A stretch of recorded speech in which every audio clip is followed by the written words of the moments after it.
하나님 말씀 마태복음 27장 45절부터 56절까지 같이 보겠습니다. 제6시로부터 온 땅에 어둠이 임하여 제9시까지 계속되더니 제9시쯤에 예수께서 크게 소리질러 이르시되 엘리 엘리 라마 사박다니 하시니 이는 곧 나의 하나님 나의 하나님 어찌하여 나를 버리셨나이까 하는 뜻이라. 거기 섰던 자 중 어떤 이들이 듣고 이르되 이 사람이 엘리야를 부른다 하고 그 중에 한 사람이 곧 달려가서 해면을 가져다가 신 포도주에 적시어 갈대에 꿰어 마시게 하거늘 그 남은 사람들이 이르되 가만두라 엘리야가 와서 그를 구원하나 보자 하더라. 예수께서 다시 크게 소리 지르시고 영원히 떠나시니라. 이에 성소 휘장이 위로부터 아래까지 찢어져 둘이 되고 땅이 진동하며 바위가 터지고 무덤들이 열리며 자던 성도의 몸이 많이 일어나되 예수의 부활 후에 그의 무덤에서 나와서 거룩한 성에 들어가 많은 사람에게 보이니라.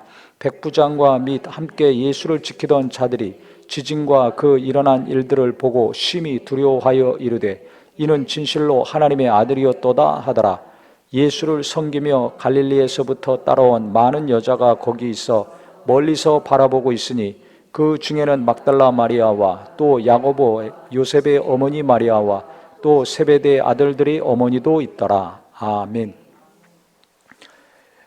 예수께서 금요일 바로 오늘입니다. 금요일 제6시부터 9시까지라고 그랬는데요. 이게 지금 시간으로 하면 낮 12시입니다. 밤 12시가 되면 하루가 시작되는데 유대 시간은 좀 우리랑 달라서 6시간 차이가 납니다. 그러니까 새벽 6시가 0시예요. 그래서 여기 지금 제6시라고 하는 것은 정오, 낮 12시를 이야기합니다.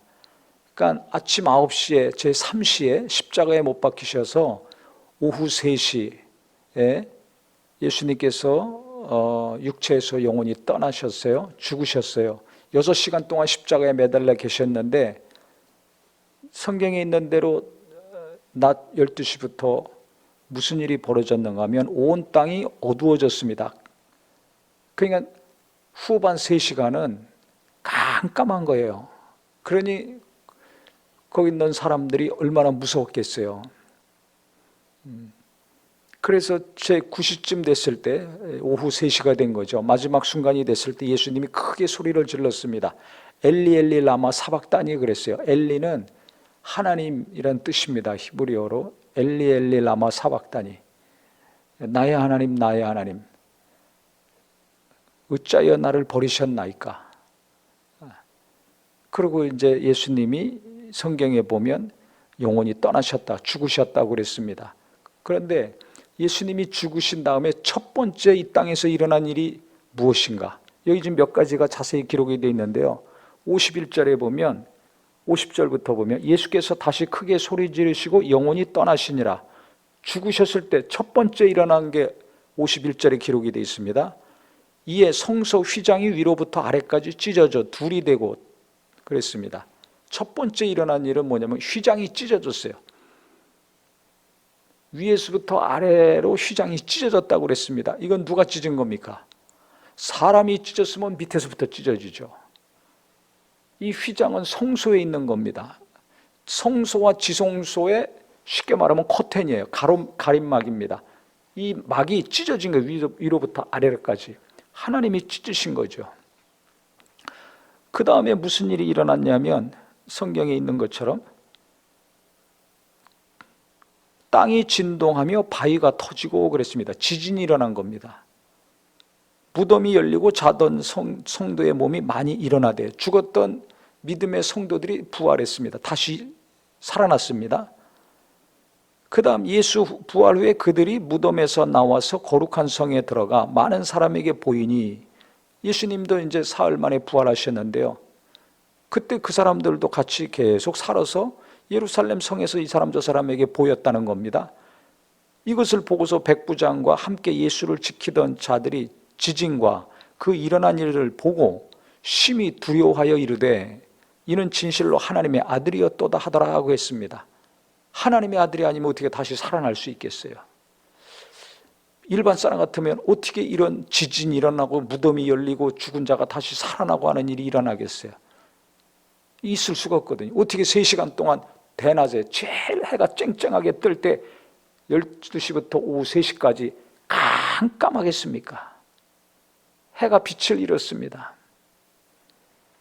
예수님이 이 땅에 오실 때 동방박사들이 별을 보고 쫓아왔어요. 예수님이 십자가에서 고난받고 죽으실 때 해가 빛을 잃었습니다. 3시간 동안. 우주적인 사건입니다. 예수님의 초림, 예수님의 죽음. 천지 만물이 예수님의 탄생과 예수님의 죽음을 나타냈습니다. 땅에서는, 하늘에서는 그런 일이 있었고 땅에서는 땅이 흔들리고 갈라지고 무덤이 갈라지고 죽은 믿음의 성도들이 일어났었습니다. 이것이 얼마나 큰 일입니까? 근데 그보다 더 중요한 것이 있어요. 하늘에서 빛이 없고 땅에서 지진이 일어나고 죽은 자들이 무덤에서 살아나고, 그건 나중에 예수 믿는 자들이 다시 부활해서 살아난다는 것을 확실히 나타내 준 건데요, 그보다 더 중요한 게 있습니다. 그게 뭐냐면 제일 첫 번에 기록한 거, 성소의 휘장이 위에서부터 아래로 찢어져 둘이 됐다는 사실입니다. 이것은 뭘 의미하냐면 이제 하나님과 우리 사이에 가려진 막힌 것이 없다는 거예요. 예수님이 죽으시기 이전까지는, 예수님이 살아있을 때도, 예수님이 피 흘리고 있을 때도 하나님께 직접 나갈 수가 없습니다. 예수님이 완전히 피 흘리시고 죽으셨을 때 휘장이 찢어졌다는 것은 예수님이 죽으셨을 때야 비로소 누구든지 그 피를 힘입어 하나님께 나갈 수 있는 길이 열렸다는 겁니다. 그래서 이게 제일 중요한 거예요. 해가 3시간 동안 깜깜하고 지진이 일어나고 죽은 자들이 살아나고, 이것도 큰 일이지만은 더 중요한 것은 하나님께 나갈 수 있는 길이 열렸다는 겁니다. 그래서 이것을 히브리서 기자가 어떻게 설명하고 있냐면, 히브리서 10장 19절부터 보면, 그러므로 형제들아 우리가 예수의 피를 힘입어 성소에 들어갈 담력을 얻었나니, 담대함을 얻었다는 겁니다. 누구든지 하나님께 나갈 담대함을 얻었다는 거예요. 왜? 성소는 대제사장도 그냥 들어가면 죽습니다. 거기는 하나님의 임재가 있는 곳이에요. 그러니까 죄인이 들어가면 죽는 곳이에요. 성소도 마찬가지예요. 광야 모세가 이스라엘 백성들을 인도할 때 성막을 지으라 그랬어요. 그건 광야, 그러니까 이동을 해야 되니까 텐트로 거룩한 전을 졌습니다. 성막을 졌습니다. 나중에 솔로몬이 성전을 졌죠. 그게 다 무너졌죠. 지금은 없습니다. 지금은 우리를 성전 삼고 예수님이 이름을 우리에게 주시고 그 다음에 성령이 와 계시죠. 그래 고린도전서 3장 16절에는 너희 몸이 성전인 줄 알지 못하느냐. 거룩한 성령이 내 안에 계시잖아요. 그러니까 내가 성전이에요. 그래서 몸을 깨끗게 해야 되는 거예요. 왜 예수 믿는 사람이 술 먹고 담배 피면 안 되느냐. 어디 성경에 그런 게 있느냐.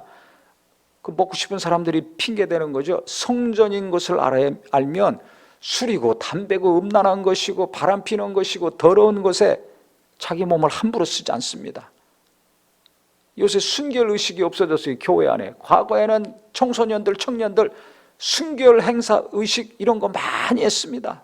부흥회 수련회하고 막 눈물 흘리고 자기 몸을 거룩하게 지키자고. 요즘 그런 거 하는 교회 없습니다. 왜? 아무리 해보세요. 소용없다는 걸 아니까 안 합니다. 학생들도 자기 몸이 거룩하다는 걸 알아야 돼요. 하나님이 나를 성전 삼으시고 내 안에 계시다는 걸 알아야 됩니다. 그래서 이거 하면 안 된다, 저거 해야 된다 이런 식으로 접근하면 안 되고요. 자녀들도 거룩한 성전이라는 것을 가르쳐줘야 돼요. 그 성전은 문이 있어요. 성전문, 성막에 문이 있습니다. 그 문은 성전 안에서 일하는 사람들만 들락달락거릴 수 있어요. 그 레위 사람들, 레위 지파 사람들이 그 성전 안에서 일을 했어요. 성막 안에서 일을 했어요. 그 다음에 제사장들이 있습니다. 이들도 레위 지파 사람들인데 지금으로 얘기하면, 쉽게 얘기하면 이제 그 목사, 전도사 이런 성직자들을 생각하면 쉽습니다. 교회 목사님이 있고 전도사님이 있잖아요. 그분들이 거의 교회 일을 하잖아요. 성도를 섬기고 설교도 하고 여러 가지 한 것처럼 성전 안에서 성막 안에서 일하는 그 일은 12지파 중에 레위 지파에게 맡긴 거예요. 제사장들도 레위 지파 사람들이 제사장을 했습니다. 그래서 성전의 문에 들어가면 뜰이 있고 그 또 안에 있는데 공간이 성소라고 합니다. 그 성소 안에 또 공간이 하나 있는데 그게 지성소입니다. 이게 세 단계로 되어 있는 거예요. 성전 안에는, 성막 안에는 뜰이 있고 거기 물두멍이 있습니다. 손을 닦는 거예요. 번제단이 있습니다. 제물을 가지고 오면 거기서 죽이고서 태워서 하나님께 번제로 올리는 거예요. 태워서 올리는 게 번제단이에요. 그러니까는 성전 뜰에는 말이에요, 계속 짐승의 피비린내가 진동합니다. 그 다음에 계속 제물을 태워서 하나님께 올려야 되니까 여기저기서 짐승 제물의 소리가 있고 피 흘리는, 피가 흥건하고 그 비린내가 막 나고 그 다음에 시꺼먼 전기 계속 타는 냄새 진동합니다. 끔찍하죠. 죄는 인간이 지고 내 죄를 저 양과 소가 담당하고 그렇게 죽는 거예요. 내가 그렇게 죽어야 되는데 나 대신 제물이, 양과 소가 그렇게 죽는 것을 보는 거죠. 하나님과 죄인과의 관계에서 중보 역할, 제사 집행하는 사람들이 제사장들이에요. 그 호드렛이라는 사람들이 레위 지파 사람들이에요. 이게 중노동이죠. 그러니까 이 사람들은 땅을 분배해 주지 않았습니다. 나머지 11지파는 다 먹고 살 땅을 주었는데 이 사람들은 땅을 주지 않았어요. 왜? 집중적으로 제사하는 일, 성전을 관리하는 일만 다 해야 되기 때문에. 그 이스라엘 백성들이 얼마나 많아요. 죄 안 짓는 사람이 누가 있어요? 허구한 날 맨날 죄 짓잖아요. 죄 지으면 괴롭거든요. 그러니까 재물 갖고 와서 제사 지내고 자유함을 얻고 갑니다. 그런데 이 성전에서 일하는 제사장들도요, 성소에 들어가려면 그냥 들어가면 안 돼요. 대제사장 1년에 한 번씩 지성소에 들어가는데 그냥 들어가면 죽습니다.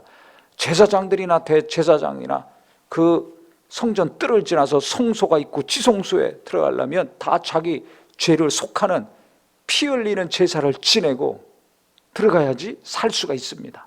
그러면 짐승의 피, 짐승이 인간의 죄를 담당하고 제사장이라 할지라도 대제사장이라 할지라도 자기 죄를 속하는 제사를 지내고 피 흘리고 해야지 살아남을 수 있다는 것은 뭘 의미하냐면 예수님이 오셔서, 죄가 없는 분이 오셔서 피 흘리셔야 우리가 하나님께 나갈 수 있다는 것을 말하는 거예요. 그래서 성경에서는 예수의 피를 힘입어 성소에 들어갈 담력을 얻었나니 그 길은 우리를 위하여 휘장 가운데로 열어놓으신 새로운 살 길이요 휘장은 그의 육체니라 그랬습니다. 휘장이 찢어졌다는 것은 예수님이 죽으셨을 때 찢어졌어요. 살아서 귀신 쫓고 병 고치고 구름대 같은 사람들이 몰려올 때 찢어지지 않았습니다. 물과 피를 다 쏟으시고 죽으셔야, 완전히 죽으셨을 때 6시간 매달려 있을 때도 찢어지지 않았어요. 완전히 숨이 끊어졌을 때 휘장이 찢어졌어요. 이건 무슨 뜻이냐면 이제 누구든지 제사장들만 들어갈 수 있는 곳이었는데, 레위지파 사람들만 들어갈 수 있는 곳인데, 그게 아니라 누구든지 예수의 피만 의지하면 다 지성소까지 들어갈 수 있다는 거예요. 즉 하나님을 만날 수 있다는 거예요.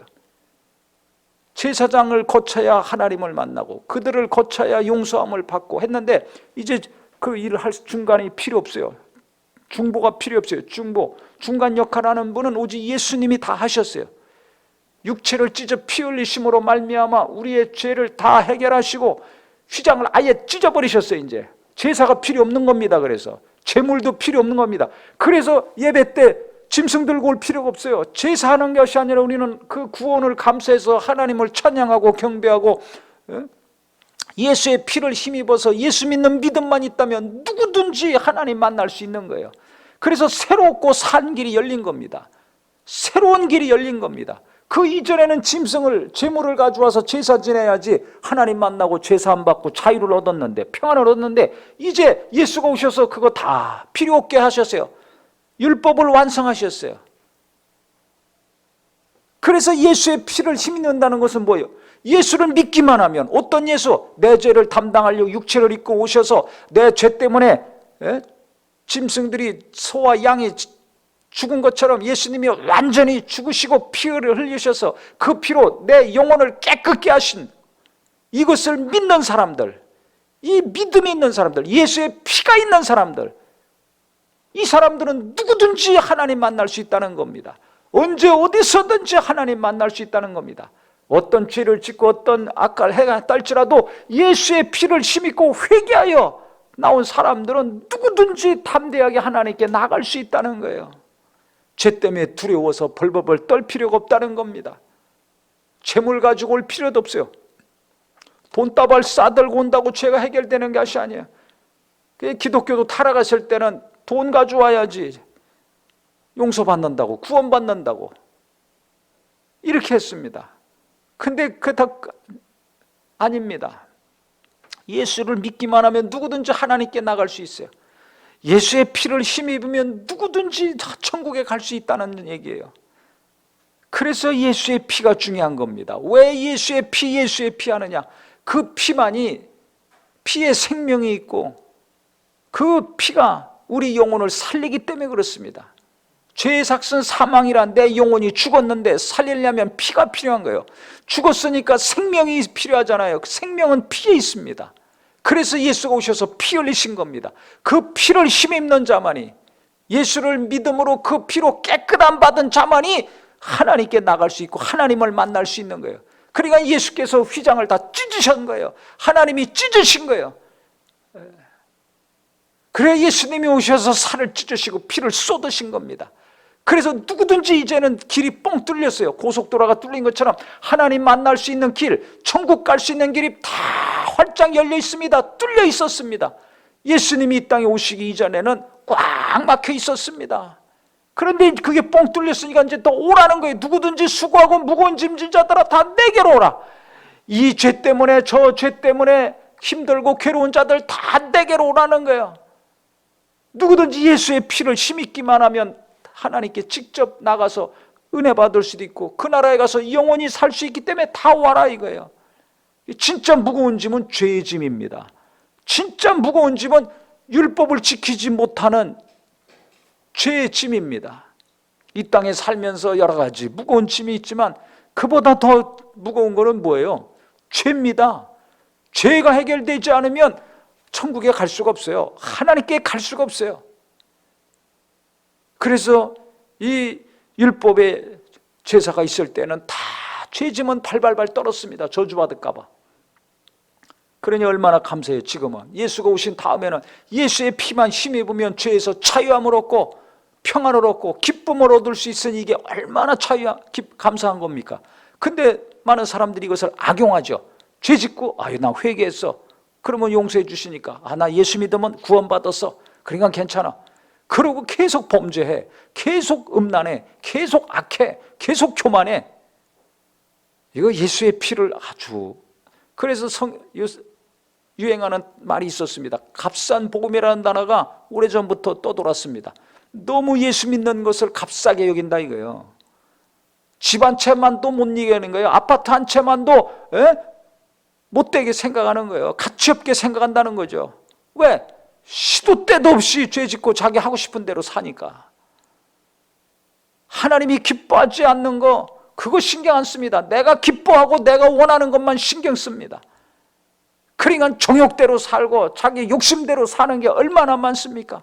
함부로 자기 몸을 쓸 때가 얼마나 많습니까? 그런데도 양심의 가책도 없고 회개가 없어요.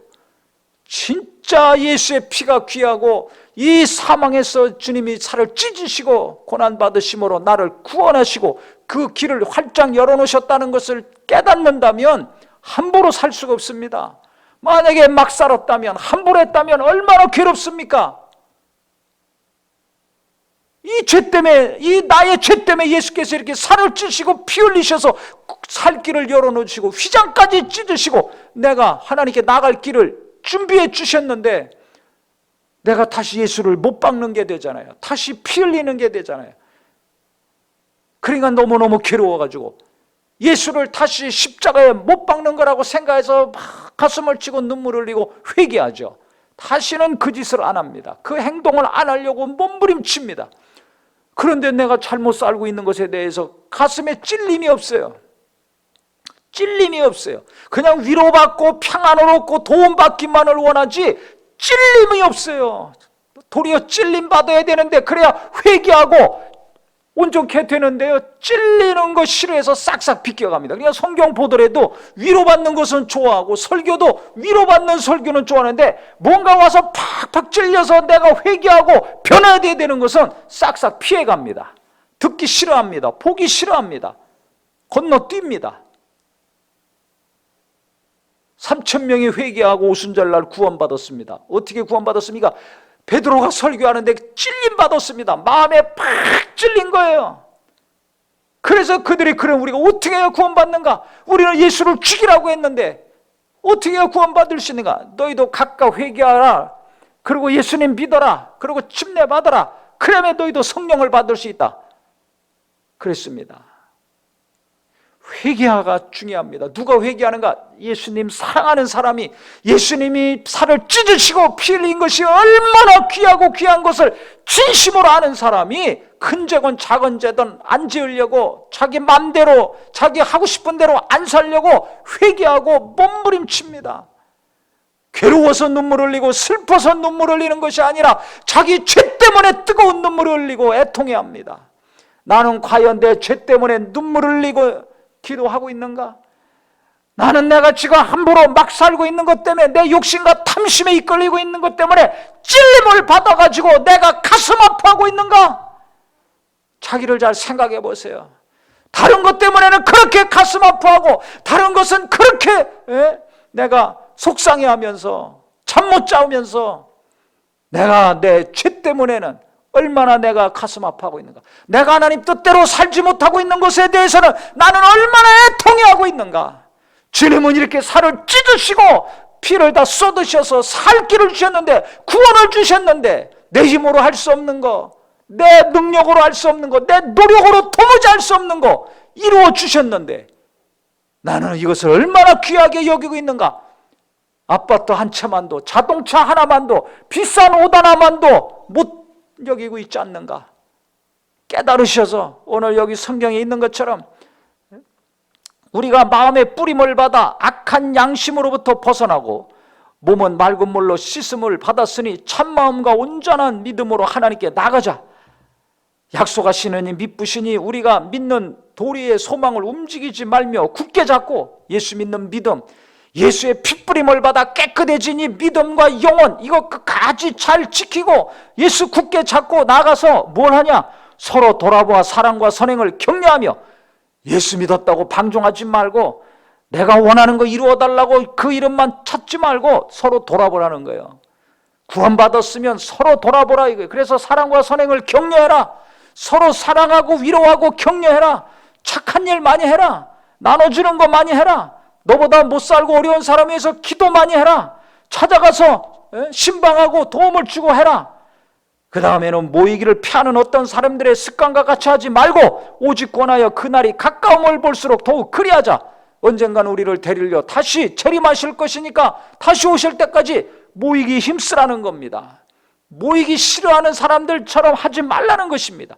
요즘 편안하게 집에서 예배할 수 있으니까 안 모입니다. 교회도 안 옵니다. 예배도 안 합니다. 성도들끼리 모이는 거, 봉사하는 거 지금 뭐 옛날 얘기 여기는 경우 많습니다. 이거 이렇게 하면 안 된다는 거예요. 아무리 세상에 바뀌어서 어떤 시대가 온다 할지라도 예수 믿는 사람은 주님 다시 우리를 데리러 오실 때까지 모이라는 거예요. 그래야 서로 돌아보아. 있어야 돌아보죠. 아무도 없어. 핸드폰 앞에, 컴퓨터 앞에만, TV 앞에만 있으면 안 된다는 겁니다. 모이기 어려우면 인터넷을 통해서라도 모임을 해야 된다는 거예요. 기도를 하든지 예배를 하든지 목장 모임을 하든지 성경 공부하든지 성경 읽기를 하든지 만나기 어려운 상황이면 혼자 쳐다만 보고 끝나지 말고 그 안에서라도 모여야 됩니다. 서로 돌아볼 사람이 있어야 되는 거예요. 이게 신앙생활입니다. 그래서 예수의 핏부임을 받았다면 주님의 공로를 얼마나 내가 귀하게 여기고 있는가. 정말 값지게 여기시고요.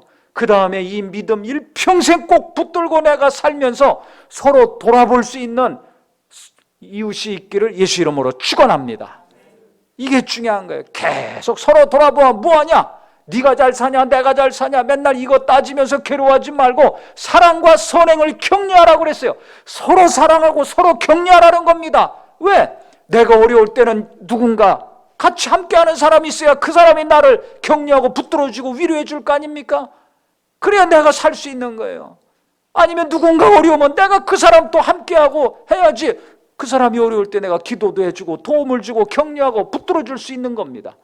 아내가 약하면 남편이 위로하고 격려하고, 남편이 약하면 아내가 위로하고 격려하고, 자식들이 어려울 때는 부모가 또 위로하고 격려하고 사랑해주고, 부모님이 힘들 때는 또 자식들이 그것을 하고, 목사가 어려우면 교인들이 목사를 위로하고 격려하고, 교인들이 힘들면 목회자가 또 위로하고 격려하고, 먼저 된 자나 나중 된 자나 나이가 많건 적건 남자건 여자건 관계없이 서로 사랑과 선행을 격려하고 서로 돌아보면서 이것을 계속하다가 주님 오실 때 주님 만나라는 것입니다.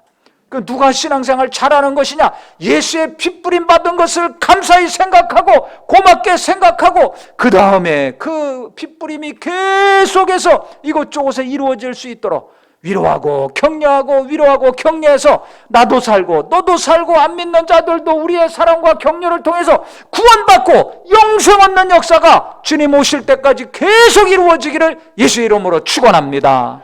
예수의 이름으로 축원합니다. 기도하겠습니다.